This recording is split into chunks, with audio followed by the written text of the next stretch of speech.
The purpose of today's session then is to introduce you to what we've learned through the Our Right to Food project over the past year and a bit.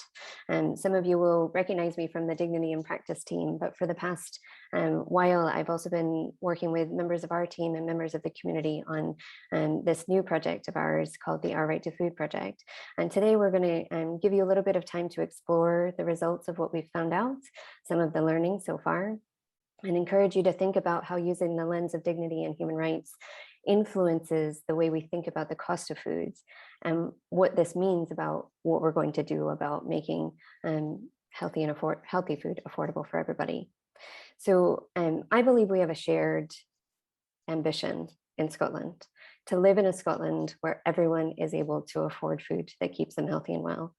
And it comes up in the discussions in the ways that you've just been responding about what brings you joy.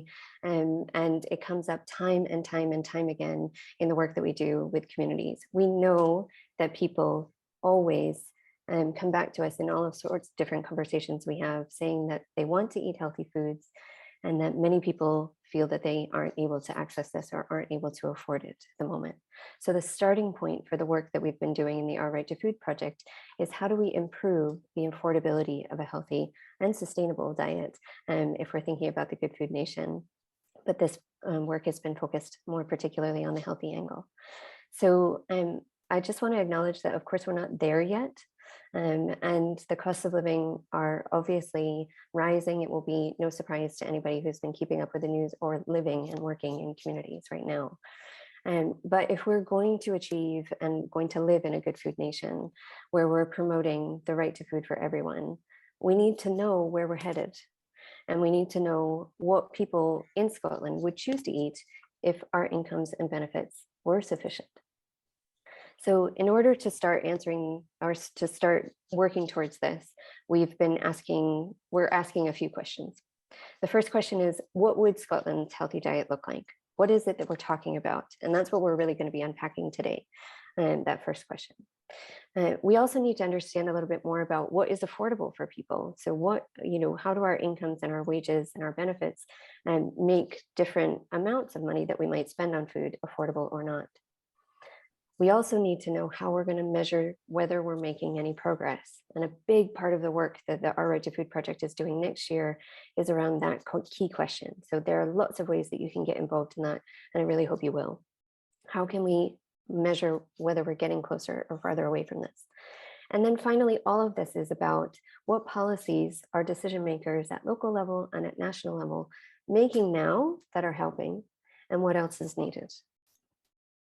So what have we been doing over the past year? We've been working alongside 4 groups of community advisors made up of 26 women from across Scotland.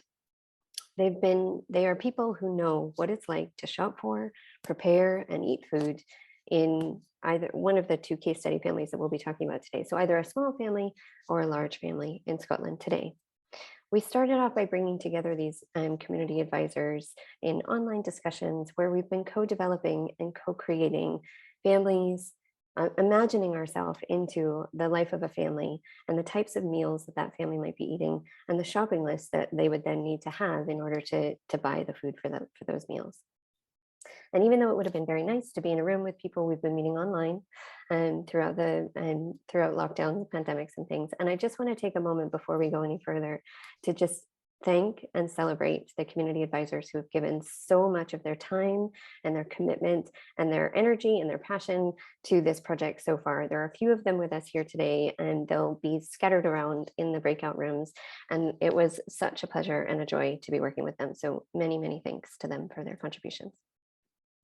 So if someone was to ask you to put together a shopping list, what would the first question you would need to know is, well, who lives there and what are their ages and what sorts of things do they like? So we started out by imagining who lives in these families. And we have 2 case study families. There were 4 groups working with 2 different families. And we chose these 2 families because these families are at higher risk of food insecurity in Scotland. So there's a large family with 2 adults and 3 children. And then there's a small family with a single mom and 2 young children. So we were exploring these families in particular, and it doesn't mean, obviously, that the whole project, we don't know what everybody in every place or every single family would want. It's not meant to be representative of a single family. We were imagining a family that would be recognizable to people in lots of different parts of the country. So we had guidance from our steering group members in the selection of the household sizes. And we made some choices before the groups got going. And so we decided, for example, that these families would eat meat and they would eat dairy. So it wasn't going to be a vegetarian or vegan family, for example. And we also decided that they would not have any dietary restrictions or any long-term health conditions. So obviously those kinds of things might add layers of cost and detail to the list. And it's not to say, as I said, that this family represents everybody, but we needed a sort of a starting place and a baseline to start with. We did, though, intentionally leave some things open, like whether they would have a car or if they would need to use public transport, because these are some of the things that will add costs later that we want to be able to unpack next year. So here are our families that you'll get a chance to work through with today in your breakout rooms. So what did we do? We spent months together working on what a family of this size would want to eat, what they would enjoy eating, what would fit into their lives, taking into consideration both their values, their aspirations, the kinds of work that they did, and how frequently they would have time to spend in the kitchen versus rushing around, bringing kids to activities in those kinds of schools. We had to understand how they went about their lives before we were able to put food into those lives, if that makes sense.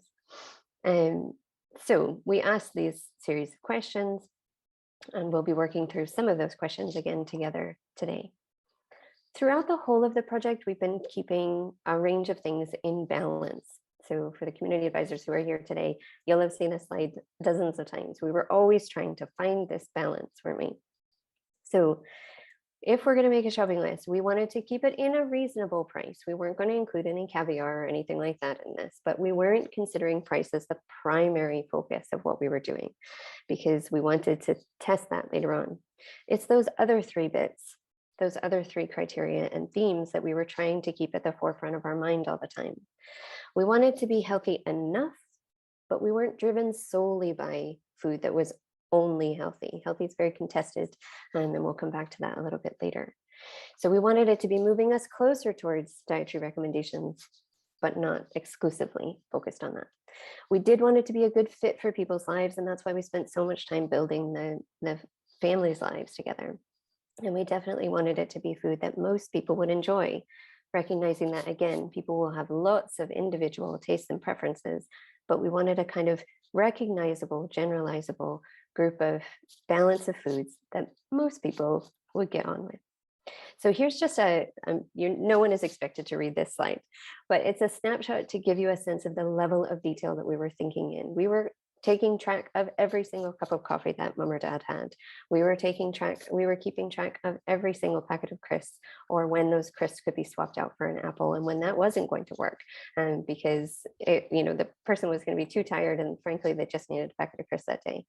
Today we'll be looking at some of the detail in a little bit less, in more focus, but I just wanted to show you this slide to let you know how much depth and consideration the groups went through when they were thinking about what exactly would happen. So for example, in this family, Nora tends not to have any time for breakfast because she's always rushing around doing sort of household chores and getting the children ready to go to school. So that means she's usually taking a breakfast bar and a banana with her on her way to work, or like very quickly after the school run. So if somebody said to her, well, you could just have a bowl of cereal then, and that would be, maybe that would be better, she might then be able to say back, yes, but I haven't got time for that. So it's that level of detail that we're talking about, and you'll be able to see some of that in the discussions. So